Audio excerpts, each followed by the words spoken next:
Taste the Daily. Thanjai மாவட்டம் ஏராகரம் அரசு நெல் கொள்முதல் நிலையத்தில் நெல் மூட்டைகளை கொள்முதல் செய்யாமல் அதிகாரிகள் அலட்சியம் காட்டுவதால் விவசாயிகள் கவலையடைந்துள்ளனர். கொள்முதல் செய்வதற்கு தேவையான சாக்கு, எடையிடும் கருவி உள்ளிட்ட அனைத்து பொருட்கள் இருந்தும் எழுத்தர், உதவியாளர் மற்றும் காவலர் ஆகியோர் நியமிக்கப்படவில்லை என அவர்கள் குற்றம் சாட்டினர். விடியா திமுக ஆட்சி தங்களுக்கு இருண்ட காலமாக மாறிவிட்டதாக விவசாயிகள் வேதனை தெரிவித்தனர். கோவை அருகே காற்றாலை இயந்திரம் தீப்பிடித்து எரிந்ததால் பரபரப்பு ஏற்பட்டது. ஸ்தெலக்கராசல் பகுதியில் இயங்கி வந்த தனியாருக்கு சொந்தமான காற்றாலை மில் ஒன்றின் காற்றாடி இயந்திரத்திலிருந்து புகை வெளியேறி அடுத்த சில நிமிடங்களிலேயே தீ கொழுந்துவிட்டு எரிய தொடங்கியது. காற்றின் வேகத்தால் தீ மளமளவென பரவியதை அடுத்து இயந்திரத்தின் பிரம்மாண்ட இறக்கைகள் உடைந்து கீழே விழுந்தன. தகவல் அறிந்து வந்த தீயணைப்புத் துறையினர் நீண்ட நேரம் போராடி தீயை அணைத்தனர்.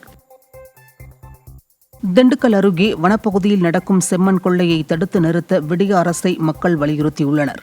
தெத்துப்பட்டி கிராம குட்டிக்கரடுமலை அடிவாரத்தில் அரசு வனப்பகுதி மற்றும் விவசாய நிலங்களாக உள்ள 80 ஏக்கர் மாந்தோப்பினை அழித்து இரவு பகலாக செம்மண் கொள்ளை நடக்கிறது.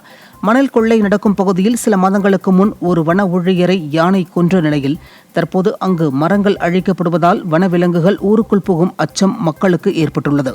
இதுகுறித்து புகார் அளித்தும் விடிய அரசு கண்டுகொள்ளாத நிலையில் செம்மண் கொள்ளையர்களும் கொலை மிரட்டல் விடுப்பதால் கிராம மக்கள் அச்சத்தில் உறைந்துள்ளனர்.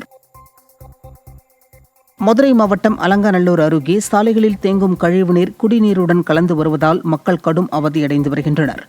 புதுப்பட்டியில் முறையாக கழிவுநீர் வடிகால் வசதி இல்லாத நிலையில் கால்வாய்களில் குப்பைகள் அடைத்துக் கொண்டிருப்பதால் குடியிருப்பு பகுதியில் கழிவுநீர் தேங்கி வழிந்தோடுகிறது. இதனால் குடிநீர் குழாய்களில் கழிவுநீர் கலந்து வருவதால் அதனை பருகும் பொதுமக்கள் பல்வேறு உடல் உபாதைகளில் பாதிக்கப்பட்டு அவதிப்படுகின்றனர்.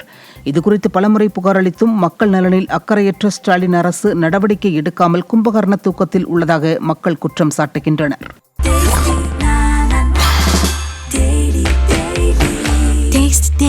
Taste the Daily.